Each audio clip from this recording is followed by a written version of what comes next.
demand from other residents. So, you know, as things have kind of gone from here, then we've started slowly releasing them. But a lot of our long-term care people, they really don't have anywhere else to go. So they're pretty much, we do full total care for them. So no one like that has been leaving. George, when I talked to you yesterday and you were, I said, when I talked to Jess, I was unsure of the state of your equipment. She had asked me for masks and gowns and goggles. And you told me that you have resorted to creating your own out of cloth. We have some community members that are kicking in right now. I have 148 masks that are made out of cloth sitting in my office at the moment. We are running out of, we'd be out of masks today. The official masks that we get from, you know, McKesson, et cetera. The N95s will be gone, and the ones that, oh, you can't see me. I know. I don't know what they're called, but there's little blue. The little thin blue gauze masks, yeah. They're going to be gone, and they'll all be gone today. So we'll be having to test these other masks out. Now I keep getting, you know, good signs that PPE equipment is showing up, and every time I call the health department of Washington, you know, we're always on the top of the list, but nothing ever comes. And I'm not blaming anybody; it's just very complicated. McKesson is backed up for months on requests. We have a very good rep there, and he's doing anything he can, but there's nothing he can do. So I've got to put something over people's faces, and that's what we're doing at the moment. Okay. Let me give some structure to this call, as unstructured as it is. For those of you just joining, the idea of having this call was something that I dreamt up on Sunday, and it's been moving too fast for me to give it the proper structure. But my goal is to collect the folks in our industry who are in a position to potentially be part of the solution, to educate those who may not have a direct impact, but may learn something and have someone in their network that they can put in touch with us. The primary issues I'm aware of, and I invite the panel to tell me about others. Daniel, I'm sure, Celine and Mark, I'm sure you have others that you're aware of. I believe that the biggest problems right now are a lack of ventilators and a lack of personal protective equipment for folks like Jess on the front line, who it has to be scary to walk into work every day.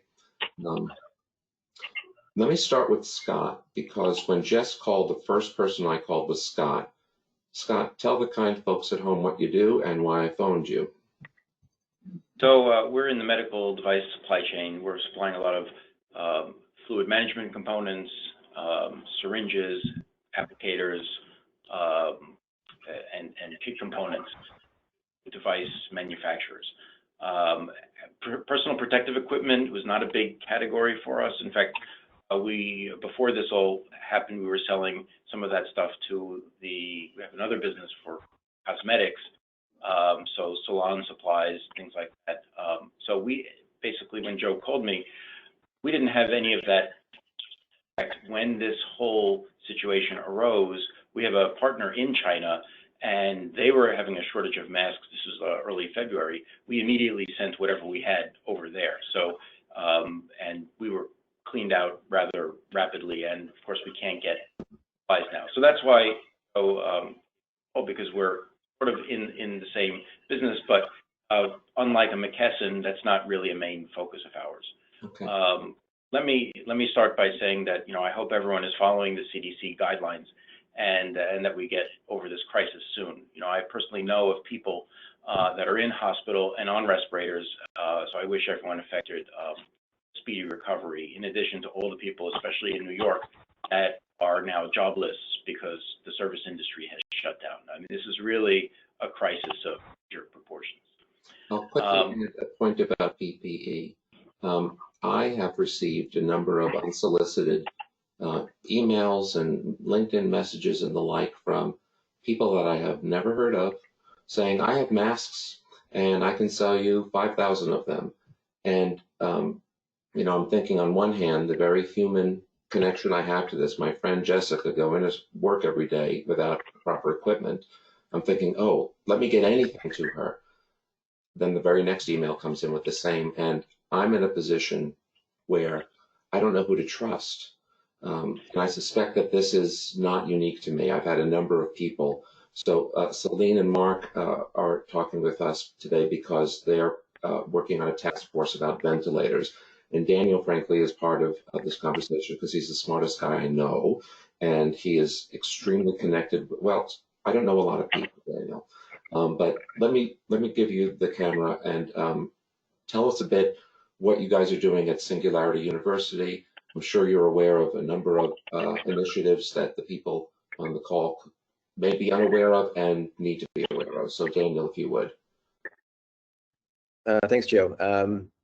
So I chair medicine at Singularity University, which isn't doing anything exactly focused on this, except we did a 3-day summit last week with a lot of information you can find through the Singularity U Summit online. But I would just say that, we're obviously in a crisis. It's a time to be collaborating and leveraging platforms like Joe that you built to find rapid solutions. And so there are already a large number of initiatives trying to work on PPE. One that just launched through a physical friend of mine and others at a Megan Ranney is called getmeppe.org, which is a place to both supply PPE if you have it or request it. So I would suggest anyone on the call or know folks who are looking for it, this is a kind of a clearinghouse, including for makers and 3D printers and others to help collaborate to build it. So one suggestion for Joe and the folks here is that you create a bit of a dashboard or a place where people can start to quickly collaborate.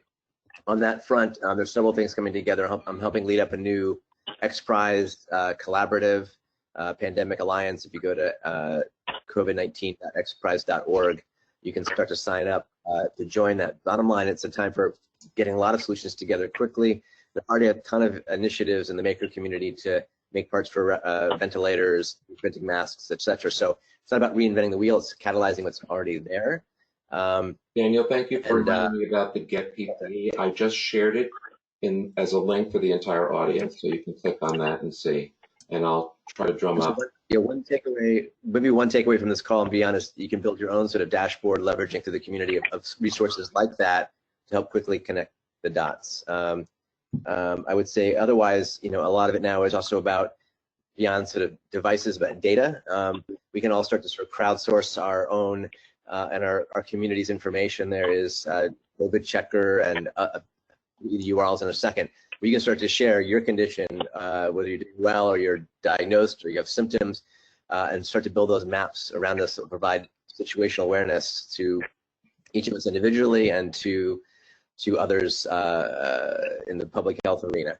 And then there are a lot of major industry players coming together. I think on the call is my colleague Aether Bender, the CEO of Unique, UNYQ.com. They're a 3D printing facility out of Spain. They're retooling to leverage 3D printing to any sort of need, and they're top notch, and they make a lot of things in the medical device space already. So one, again, suggestion for everybody here is to get together and share your resources through this platform and through others. I'll stop there. I just added Ethor as a panelist. Ethor, if you want to join by voice or video, you're welcome to do that. I met Ethor years ago at your then Future Med, now Exponential Medicine. I was extremely impressed with the work that he was doing with, was it Exoskeleton? What was the name of the company? Originally, Aether was helping build exoskeletons. Maybe Aether, maybe take 30 seconds and share what the capabilities are of Unique and what you guys could offer to anybody here on the call and beyond. It may take him a moment. Yes, hi. Can you hear me? Yes, thank you. Yes. Yeah, excellent. Hi, this is Aether here. Thank you for organizing this. Yeah, so what we do, used to make exoskeletons before, but we do 3D printing here of medical devices, primarily prosthetics and orthotics. So everything from prosthetic legs over to spinal braces. So we have those capabilities. It's all 3D printed. We are here in the epicenter of this terrible crisis right now, where we in Sevilla in southern Spain, and And so with capabilities to 3D print whatever is needed, and we are just putting out the word here right now, and it's good to see that there are companies that have great capabilities also here in the region, like in Barcelona. HP has the main 3D printing division here close by, and they have been really good at providing open source designs to companies, to everything from door handles to help to open up doors, or to all the more complicated devices, and so there is a big awakening here, I can see, and we are just here standing ready to help if needed as well with our capabilities.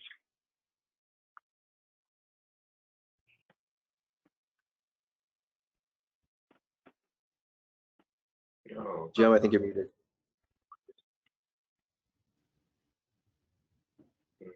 Thanks, Daniel. Yeah, I did that because I was trying to open things and be less disruptive, in turn being more disruptive. I apologize for I first thank you, Athor, and second, I again apologize for the somewhat slapdash nature of this call, but so is the pandemic, so you'll give me a degree of freedom here. I want to turn to Celine and Mark, who've been patient. Again, this is not a fluid transition, but please tell us your ventilator initiative. Yeah, thank you very much, Joe. I really appreciate it. As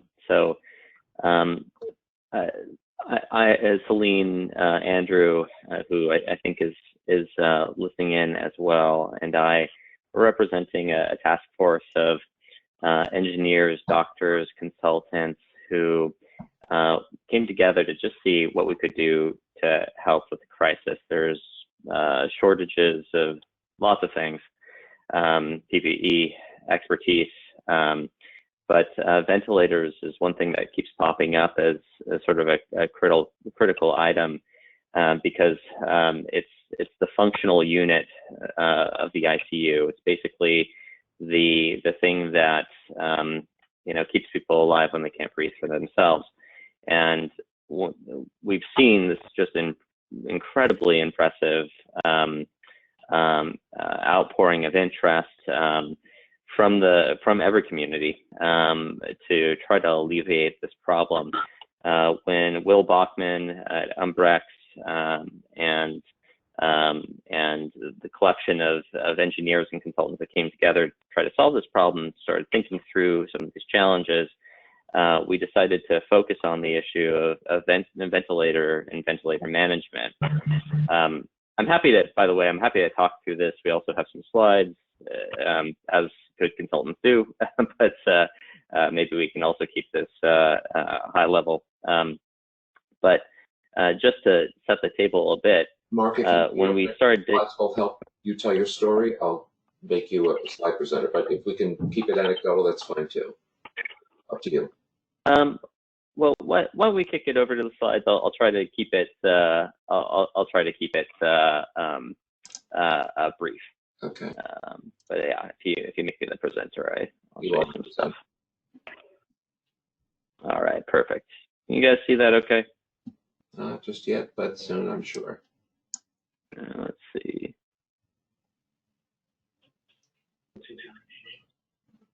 Sure. Get PP.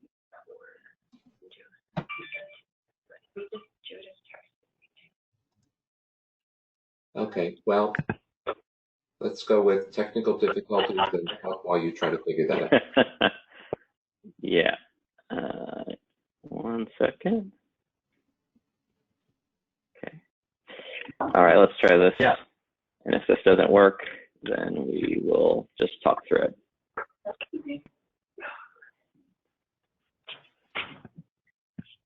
Can you guys see my slides? No? I'm guessing no. Okay. Change position. So that's why we have video, but whatever.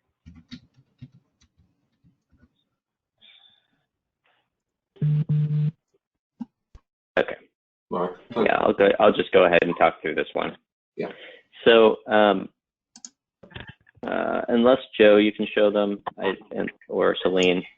Celine, maybe if you can pull up the master, that might be one way to do it, and I'll just start talking through the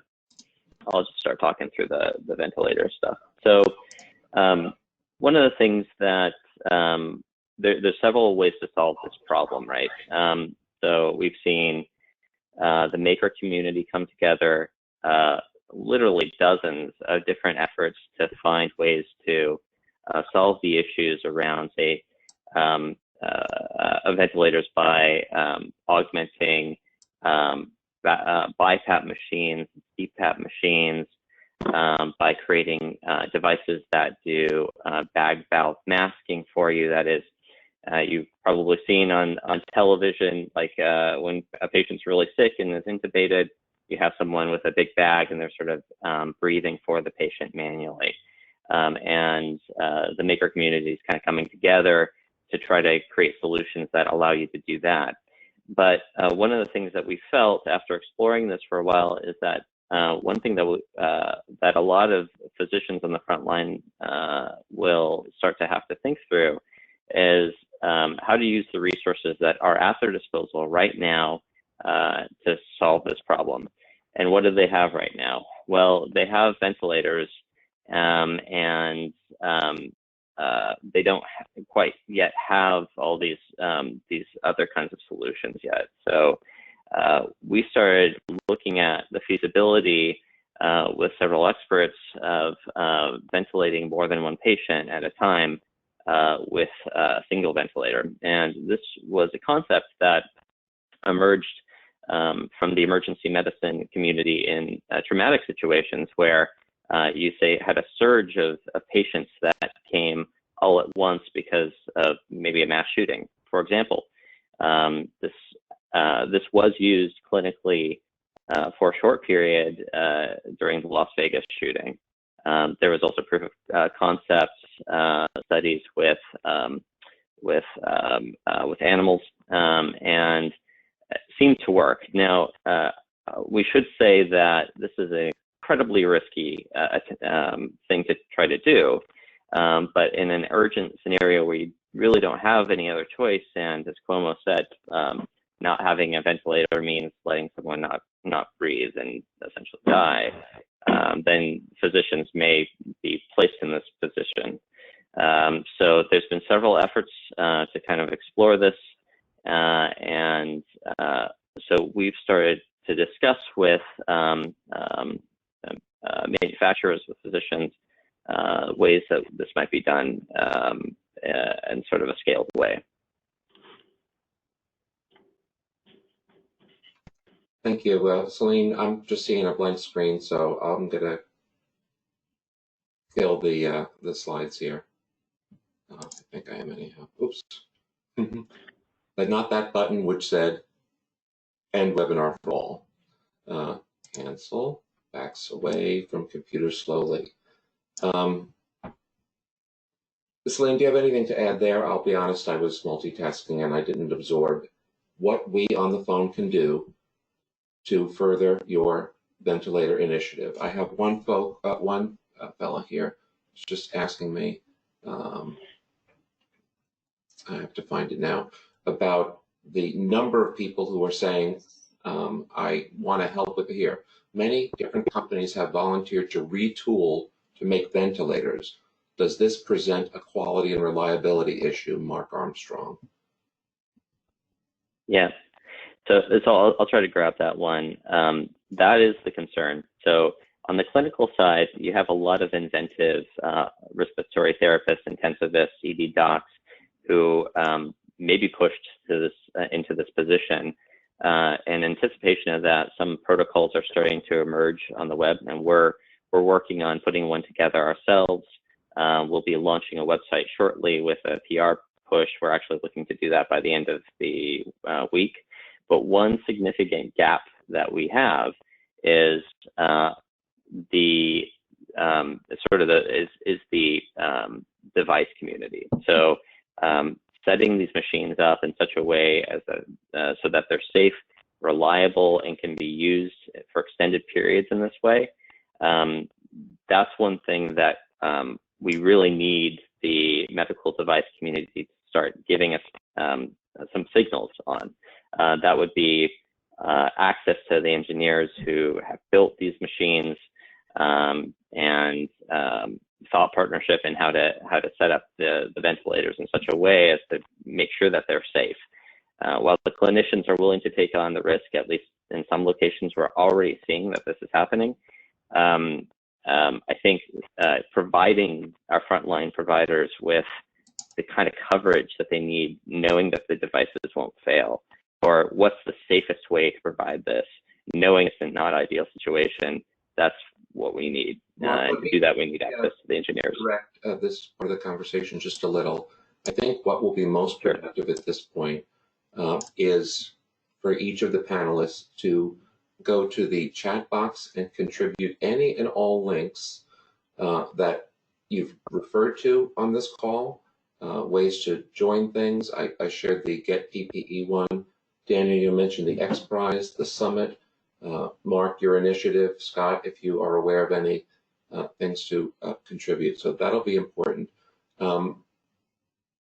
I've had folks tell me, hey, all I need now is money and I can be on, start producing right away.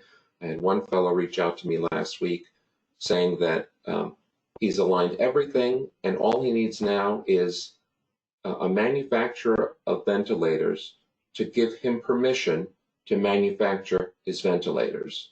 So to make that connection, he doesn't have, the world doesn't have time to, in large part, make new ventilators, get it approved, get it, all of the things that have to happen. But if there is a ventilator company out there who's willing to give over the design history file and things that are over my head that go into actually making things, there are contract manufacturers out there with capacity, eager to help. And I don't have a dashboard right now. Perhaps, Mark, that's something you're working on that can get the people that have the know-how and can. So first, again, I want to thank the people who signed up today. There was a field that I asked if you have resources or expertise that might prove helpful, please indicate here.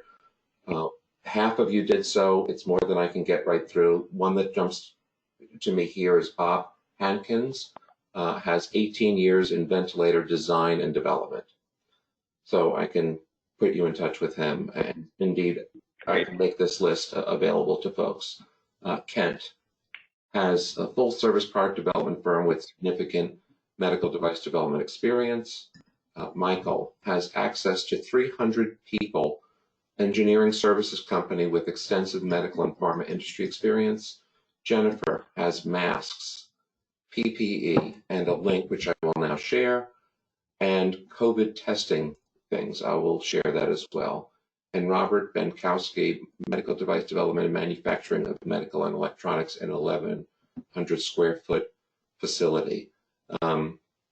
So after this call, and I encourage people, I will, I know it's going to crush me, but I'm putting my email address in here, and at the moment that's the most efficient way that I know to get all of, I'm not finding the chat box, says Connie. Okay, I'll have to take a picture of where that might be for you all. But there are controls, most likely on the right-hand side of your computer, and if you click around the top, the files or menu, there's going to be questions, which is chat for you. So where you can write a question is where this information will appear. Let me stop babbling for a moment. Daniel, anything that you want to add here? Just kind of help me synthesize. Bottom line is there's a ton of people very interested to help. Some have skills, money, technology, printers. Mark's initiative is amazing.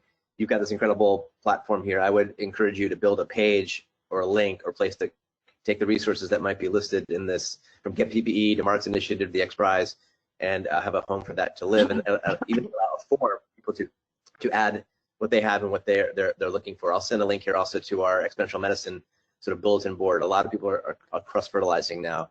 And so now it's about kind of putting teams together rather than having fragments of solutions. Great. Celine. Thank you. I would like to add something. One of the initiatives we're also working on, Mark and I, as well as Andrew, is basically supporting a PPE clearinghouse. So today when we heard Jess talk and you, Joe, talk about the need for PPE and how we've got kind of disparate requests coming in from all over the place, as well as disparate offers to supply. One of the things that's missing is a central clearinghouse that can aggregate all of these requests and aggregate all of the supply and make sure that the people who need it most are getting it. So there's some kind of informational gap that's happening. And so there's a site called projectn95.com. If all of you will write that down and go visit it after this webinar is over, it's basically consolidating requests from hospitals, senior facilities, anybody in need, and then aggregating offers of supply, whether they be existing manufacturers who are trying to scale up to meet demand, whether it's adjacent manufacturers who happen to now have capacity and access to supply chains who can then manufacture, switch their lines over and start manufacturing PPE. What was that URL? I'm typing it in for the folks. Thank you. It's projectn95.com. Okay, no hyphens or anything? No hyphens or anything, and they don't just work on N95s, it's all PPE. So it's all manner of masks, other protective equipment like gowns, gloves, hoodies, anything that can be used for PPE can be cleared through this clearinghouse website. And right now, I think as of they launched on Friday and they've had immense traction. They now have over 1,000 hospitals have put in requests. Wow, 1.6 now. Yesterday was 1.1. 1.6 K institutions have put in requests, and they have a consolidated need for close to 70 million pieces of PPE. So if you are a supplier, potential supplier, know of somebody who's trying to donate masks, have them come to this site and enter how much they are able to supply and by when and for how much. And this site will do the job of matching you with institutions that have requested PPE. So that's their current state. One of the things we would also like to do in the long term is help them come up with a dashboard that actually shows you across the United States, here's where the pockets of demand are. Here is where there is unmet need. And then ideally in the future to be able to project, here is where we think the need for PPE might be so that manufacturers can predict how much to manufacture. Separately, let me go back a little bit. One of the other needs as we support Project N95 is they are looking for people to aggregate demand. Right now, what we have is individual pockets and individual institutions trying to buy PPE. That's not efficient. They're looking for government agencies or people with large warehouses and funding to consolidate purchase requests and purchase orders into large bundles and then distribute to the local institutions in need. So if you have that capability or know of someone with that capability, please visit the site or point them to the site. Okay. Once again, I'm going to ask Mark and Celine and Daniel especially. I'm getting flooded with requests to please put the links to the sites that you've mentioned in the chat box to the entire audience. In particular, multiple requests for the X Prize, the summit, and the initiative that you guys mentioned, Celine and Mark. I will start to just read some of the comments here. Marissa Marsala, my friend, says that she saw that Mick at ResMed has an initiative underway. Marissa, you're welcome to type more about that or send a link to that. Jennifer Anderson, I saw you on the list and you wrote, you can do orders of 100,000 to 100 million units. I'm going to see if I can from here have you talk with us. One of the things that's so, yes, of course, Mark, I will send the links to all attendees afterward. Chat box only shows the questions you ask, says Jan. I'm not sure why. Can you guys see the links that we have shared? I'll just take a couple of yeses or nos. Yes. Got it. Yes, good. Thank you. Caitlin is pointing out that the N95 site is hoarding all the data and not actually showing the demand or supply. I'm not sure what to do with that, but I am thinking too about Daniel's invitation for me to figure out a dashboard. And while I'm happy to do it, I'm thinking that isn't that essentially what the N95 site is doing right now? And I'll get to you in a second, Celine. Yeah.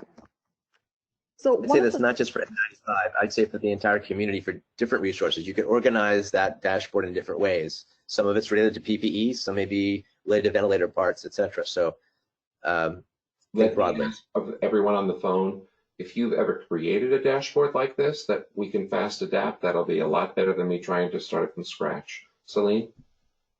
So one of the things, Project N95 right now is matching actual demand and supply, and they're doing it behind the scenes because they're basically staffed by volunteers.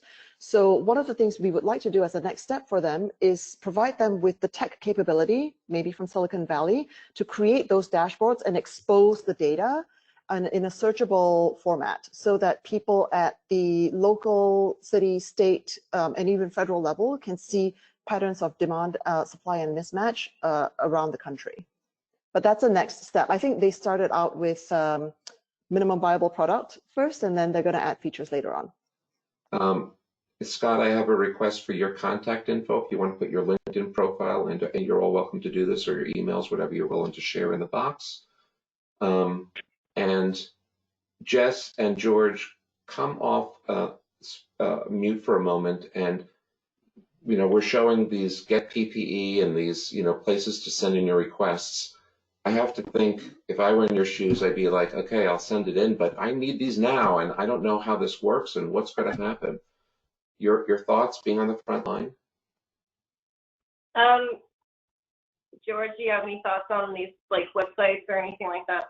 Yeah. It's just one of those things, but we're going to have to give it a try because, I looked at the screen here, which is Jessica's phone, and you've got 1.x million requests on there, and it's like, I just tell myself that Washington in particular, and of course New York is worse now, is just getting lost in the woodwork right now. And I'm doing my best. I have a Chinese connection in Los Angeles, which we actually sent us 1,500 masks yesterday. And how I got that connection is through my other half, who's Chinese, and her sister is a doctor in China, and she made a phone call, and I've got masks coming. But she says the demand is so outrageously high that this will probably be the last time we get anything. So the websites you're putting on there are certainly ones that we're going to give a try. We have to. Can I add, Joe, that there may have been widespread buying of masks by anxious citizens. So if you know anyone that is hoarding masks, it would be a nice time to donate it to healthcare facilities or any of these organizations. Agreed. David Snyder writes, everyone needs to watch out for counterfeit or substandard PPE scams. We're all at risk. Yeah.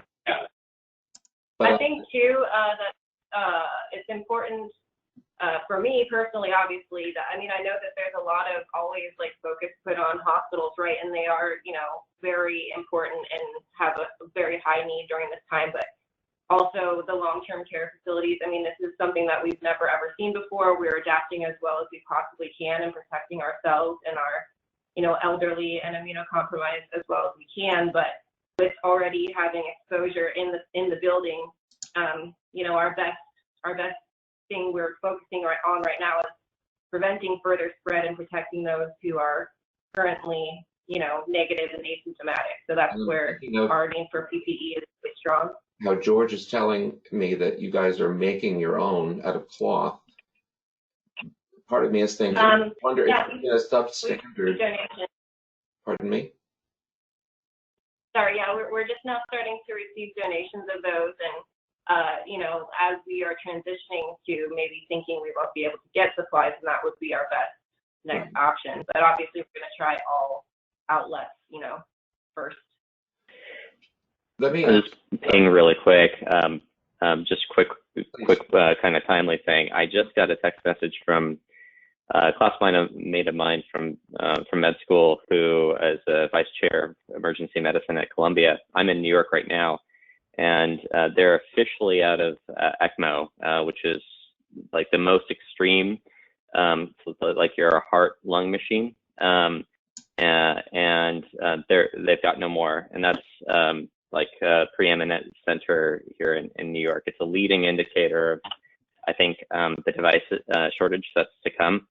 So I'm just going to throw it out there. I'm going to implore everyone, anyone who has access to the engineering staff at any Medtronic, Draeger, Philips, BiPAP manufacturers, CPAP manufacturers, this is going to get bad real quick. And so we need to give our frontline providers like nice, concise directives about how to utilize these resources safely, and probably with multiple patients, because they're going to do it. They're going to, unfortunately, it's clear they're going to have to do some of this. Mark, I believe that those machines, the ECMO machines, are the ones that oxygenate the blood. Is that right? That's right. That's the one that's essentially doing the work of the heart and the lungs for you, more or less. It's a step beyond the ventilator.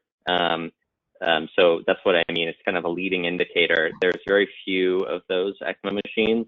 Those are going to run out. Then the vents are going to run out. Will run out. Yeah. So this is, I'd say, based on our current projections, we're looking at critical supply failure in about 10 days here. Joe, one of the things that we've asked our customers to do is self-identify if they are manufacturing any equipment like this, to let us know. We've changed our system to track that so we can prioritize supply of the important components needed to build those machines. I just put on the screen. Thank you, everyone. I'm really multitasking with lots of comments at the same time. Marissa, thank you for sharing this link. It is my friend Mick's conversation on LinkedIn. He's the CEO of ResMed. I haven't had a chance to read it, but I have put the link for everyone to take a look. And if there's something meaningful you can add there, please do. Carlos Richter writes, he has the largest network of disposable diapers. We can use his network. It's at his disposal. I don't know if that was a pun, but I'm not making the connection immediately, but I'm sure there's one that's obvious to someone on the phone. But thank you, Carlos. Let's see. I try to connect this is still Carlos. I try to connect non-woven manufacturers with mass manufacturers all over the world so they do not have to stop, so they can run 24/7. And he has 13,000 followers, all of them working for the personal absorbent care industry. So Carlos, go ahead and put your LinkedIn profile in the comments to me, and I will share that with the folks. Max asks, and I'm not sure if we on the phone can answer, maybe Daniel, is it appropriate to discuss zinc for mitigation of the virus? Doctor? I think one of the big takeaways is we're still learning about this. This is a novel coronavirus. It's not just classic fever and cough. Some people have fever and only diarrhea. It seems like GI elements might be important.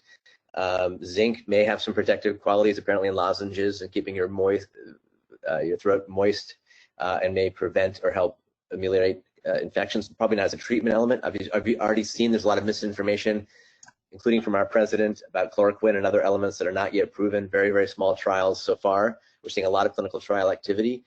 I'd be very wary about yet glomming onto any one element. There's no magic bullet, but a lot of activity. So be careful of misinformation. And you've already heard a case yesterday of a couple taking chloroquine from their fish food mix and dying. So again, a lot of activity in the space, a lot of drug hoarding. Unfortunately, folks who need chloroquine for autoimmune conditions are no longer able to get them. Zinc, I do not know. I think it couldn't hurt to have a zinc lozenge. Mark writes that zinc may have some protective qualities, but he also wrote hell no. I'm not sure how to interpret what you just wrote, Max. I have from Catherine. She writes, Eric Sugalski, I do not know, but you're welcome to share the link, had a post on LinkedIn for creating face masks out of vacuum bags because of their micron filtration level. Okay.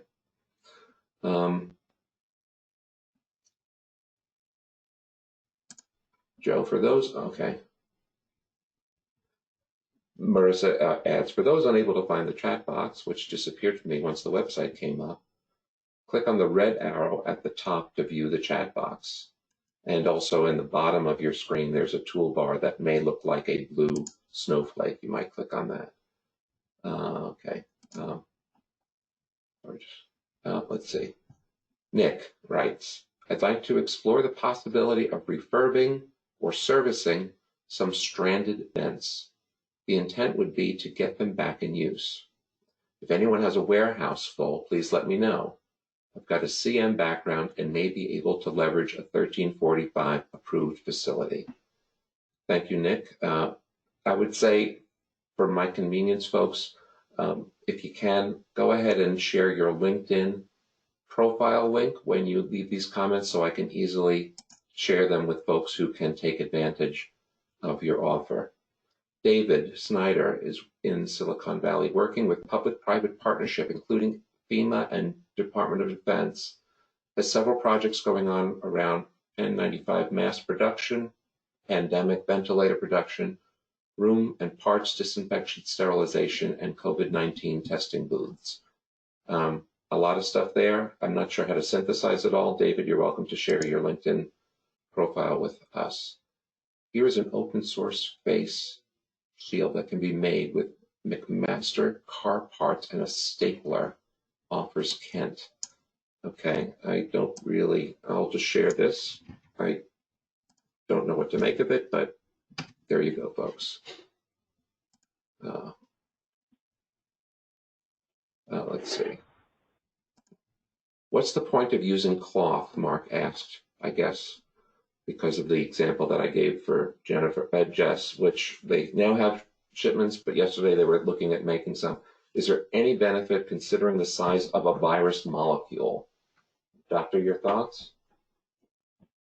Can cloth help? Better than nothing? I don't know. Not sure if you're talking to me. I think there's a lot of creativity around some elements. I think cloth alone, there've already been some studies showing that regular cloth virus can relatively get through. There may be some creative things using vacuum bags, et cetera. I think we need to validate those. But the current CDC guidelines have been relaxed so much that it may be endangering folks who are thinking cloth, particularly if they're medical workers, will protect them. In many cases, it won't. Deepak adds, will masks without N95 be acceptable? Raw materials are in short supply, so if alternate non-wovens are used, it will not have N95 as one would like to have to get certified. Please share the link for COVID-19 X Prize. I think we have. Let's see. Joe, any ideas or capabilities on these? We need to be able to process way more test kits. We need to be able to expedite results, currently taking 9+ days for results, asks Susan Pignataro. I don't know if any of you are, I just can't put everyone who's an expert on at the same time, but there'll be another call this time next week. And I encourage folks to offer themselves as panelists who have something that I can share as broadly as we can. Caitlin asks, why are we talking about having these other industries develop ventilators? This is a complicated device. They could leverage their supply chain and essentially function as contract manufacturers for the existing designs.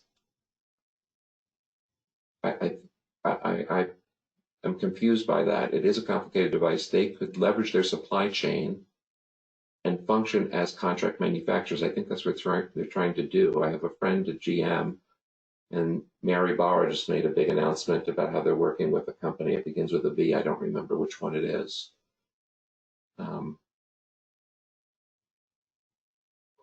Joe, in Israel, we're testing a solution that uses ventilation devices from an ambulance. And here is the link. you haven't shared the X Prize link that I can see. Oh, I see. Danielle, you have been, okay. You have responded to me personally, not to everyone. So I will go ahead and move over to everyone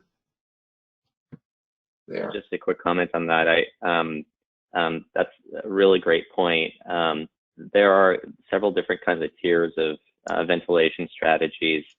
And there are several out there that are designed to transport patients from one location to another while they're intubated. So they're not exactly designed to care for patients in the ICU in a long period, over long term. So figuring out how to tweak those devices, make them safe over long periods of time is something that we need to explore as well. So I think, again, I'll put it out there. People especially who know the engineering staff at GE, Medtronic, Philips, but also the devices that there are several of these. Allied Medical, ResMed is a great example. The Trilogy machines. If any of you have contacts with those kinds of engineering resources, we can put them in touch with clinicians just to make sure that this is done safely and we can publish this. Okay, and my apologies, Daniel points out that I and I alone have the superpower to send a message out to everyone, and that is because I am great. And that is a joke for my children, should they choose to watch this for 68 minutes, which is not going to happen. Okay, we've been on for 68 minutes. There's more here than I could reasonably share. Hey, I'll just say, this don't pay well, but I can't think of a better use of my time right now. So, folks, hit me up, and I'm trying to be as creative as I can. Yes, I need help. If any of you want to say, Joe, I volunteer to help in any way that I can, I accept. Let's see what else I can maybe add here before we all hang up. And thank you all for all these comments. It's just so much. I have contacts at Respironics for Mark. And this is Alan Connor, my friend, over at Cadence. So that's Alan.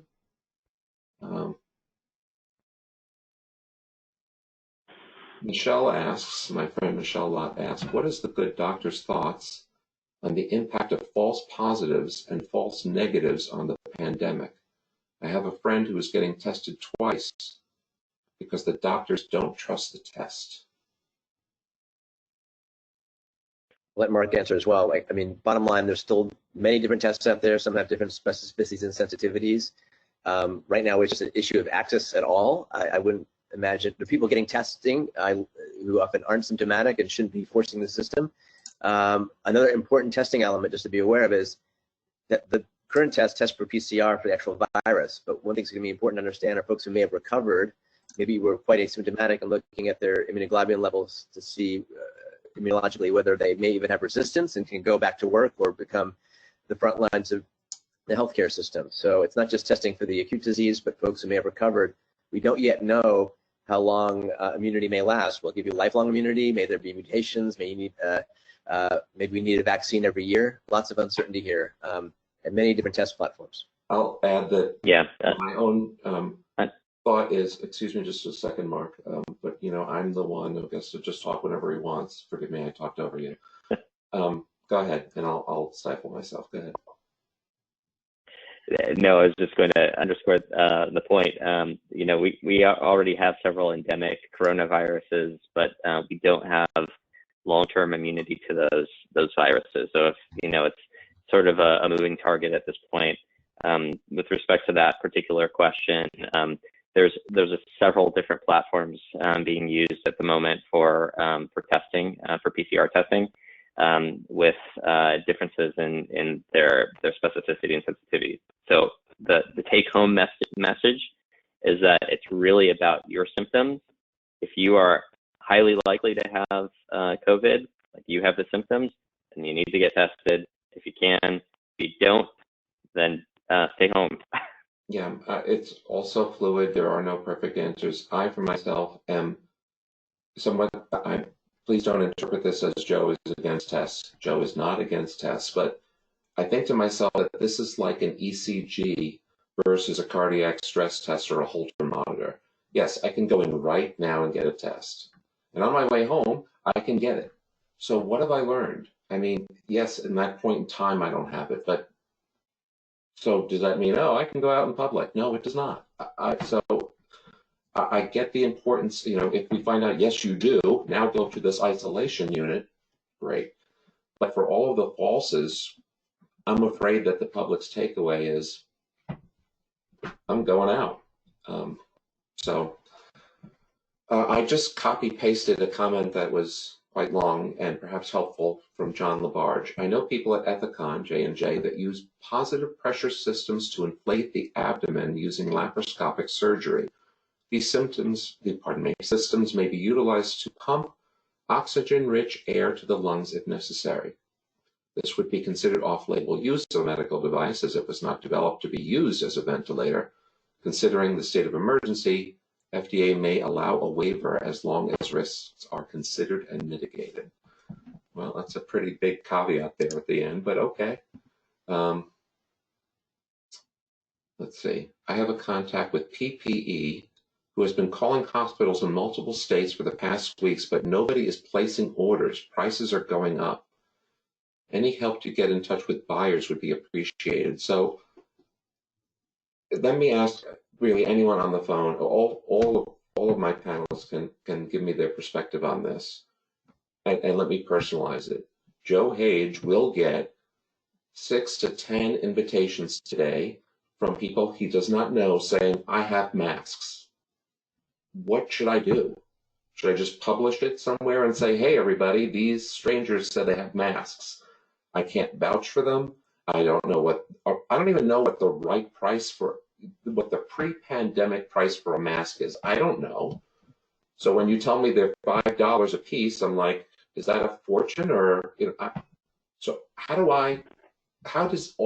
does everyone on this line, we still have 150 people on the call. How do we synthesize all this information? I know if someone has to take charge, I'll happily do it if somebody helps, but I can't validate whether the guy who just emailed me from China is the guy to go with. How would I even do that? Joe, it's very hard to know, and you have to be careful of the people that are trying to be opportunistic in this time. Even our normal supplier who is charging, let's say, $5 a box, and as soon as the pandemic hit, it was $6 a box. You send in the purchase order, oh no, you got it wrong. Now it's $10 a box. Now it's $20 a box. How do you operate in an environment like that? And thankfully, this was not a big part of our business because we sort of said we can't validate, and that's an important part of our business, making sure that the supply chain is secure and that the people we're dealing with are trustworthy. How do I know that the money that I send to whomever is actually, I'm going to get product for it, or they're just going to disappear into the ether? The White House has announced efforts to obtain masks and distribute. We're talking about DIY solutions now, but the fastest way to get them in people's hands right now, China is a huge producer. I'm afraid, though, the rhetoric about calling it the China virus is not helping those efforts. And yeah, we're going to completely stay apolitical in this conversation for the sanctity and sanity of everyone on the call. Sure. Just to add that the Chinese have prioritized sending them to Iran, South Korea, Japan, and Italy, and it's hampering our efforts to get them into people's hands that need them. I was just informed that pre-pandemic price retail is 50 cents a mask. If anyone needs to know that, and anyone who needs them probably knew that already.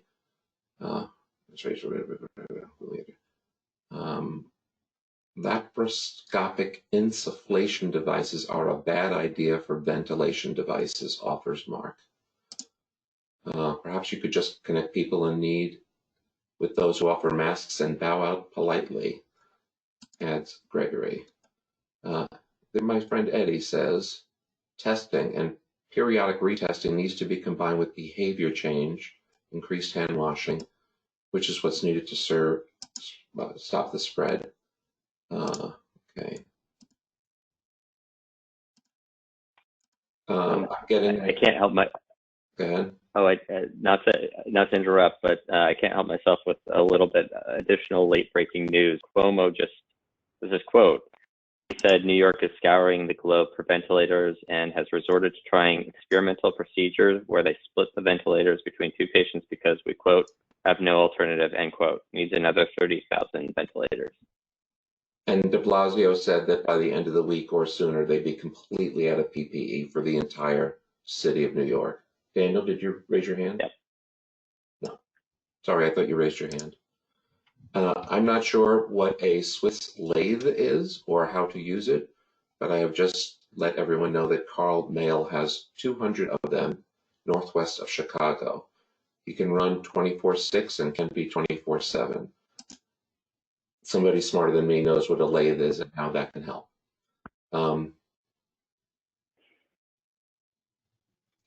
Mike asks, I came across suppliers of N95 masks that simply have a CE mark. Are U.S. facilities accepting only 510K approved with FDA approval at the moment? Michelle, you might know, and you're welcome to type in your answer.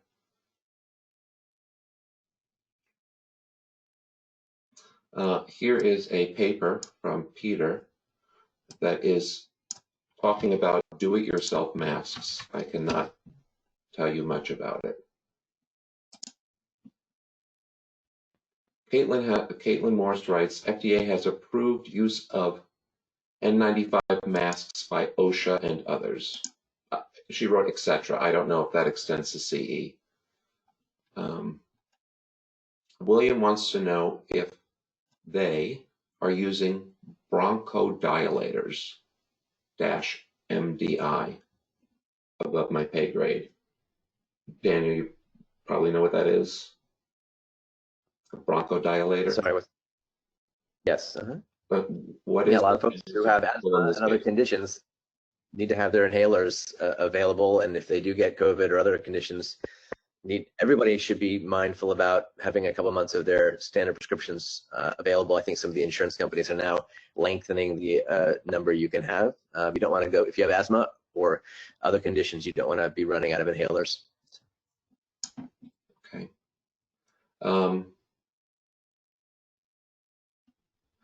My friend Sanjeev, now Sanjeev, I'm going to share this, and I'd like you to type to me quickly. How well do you know him? How well do you trust them? Can you vouch for them? His friend in Hong Kong has masks. Please share, and I did now in the comments.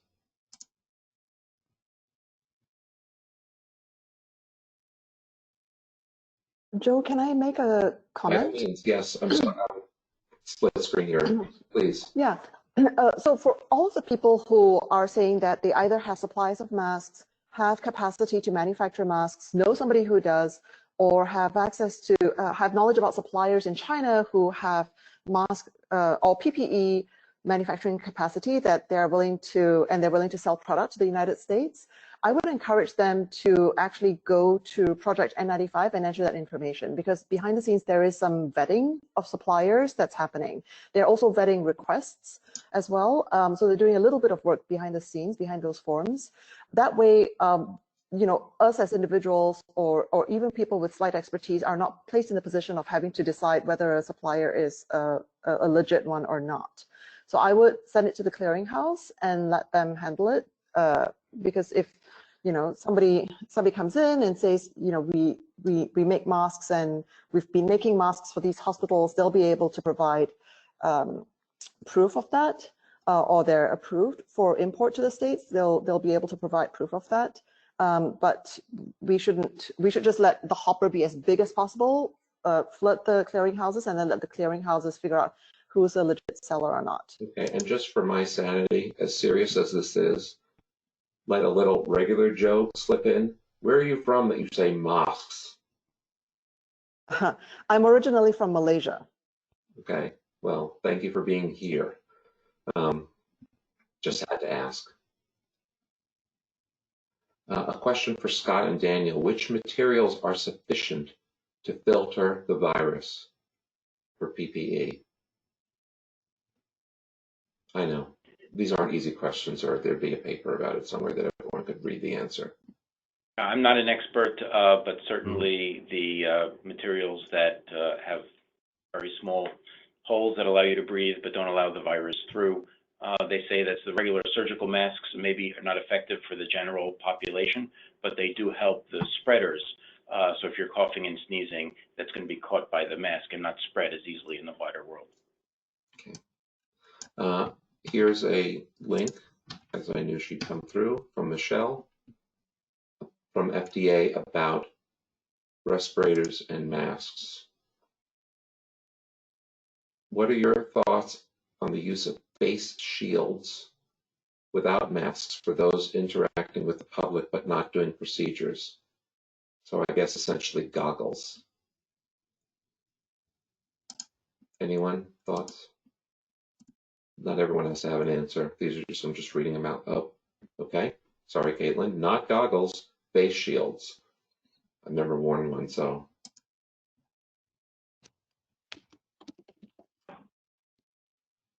I think it'd be a little hard to speculate. You know, face shields are usually used to prevent things from splashing up and things during surgical procedures, things like that. I think, you know, the guidance from our government, while it's been a little tenuous, some of it's really good, which is like you have to wash your hands. If you go outdoors, be careful, stay 6 feet away from folks. Several of the provider networks that I know are now saying everyone has to wear a mask, and that's typically an N95 mask, which is rated down to 0.3 microns, but is shown to be protective. I just say that those are the kinds of things that we should be in the habit of practicing, because this is going to take a long time. I'd also just say let's keep focused. Let's focus on the things that we can do. Be safe out there. 1, 2. If you're getting input about where you can get PPE or where PPE is needed, direct them to the website that Celine is mentioning, Project N95. Is that right? Yeah. And finally, if you know of engineering resources at these major sites, Medtronic, GE, Traeger, Philips, send them our way so we can give people advice. We'll have a clearinghouse shortly. My email is on the box there, and happy to field any. It's early enough that we can start building this quickly, but we have to do it quick. I'm giving you homework right after this call. Alan Connor and you need to talk. He can put you in touch with Respironics. He's already working with them to provide a facility and staff for assembly. Perfect. That's this little process working, so thank you, Alan. Marcia Flores works for a division of Hearst Health. She has a database of 2.5 million devices, which is a list of manufacturers and all the details of a medical device. She's preparing a list of all mentioned COVID-19 devices and manufacturers to share with the provider community. Please let me know if this will help any of you. And Marcia, I will say, with this many people on the phone, I'm sure it will help someone. And if it's appropriate for me to make that a resource available free for people, I will gladly distribute it.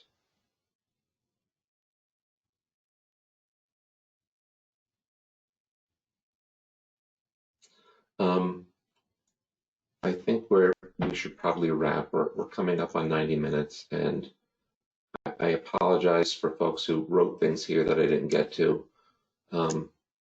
Actually, I'll take an extra minute, and if there's a question on here that I really should read to everybody, copy and paste it to me again at the bottom, because this is just too much for trying to wade through. I'm just going to copy and paste some things I haven't really had a chance to read. This is from Antonio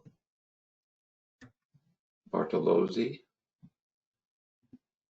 an article. Okay, David, I know a sterilization expert.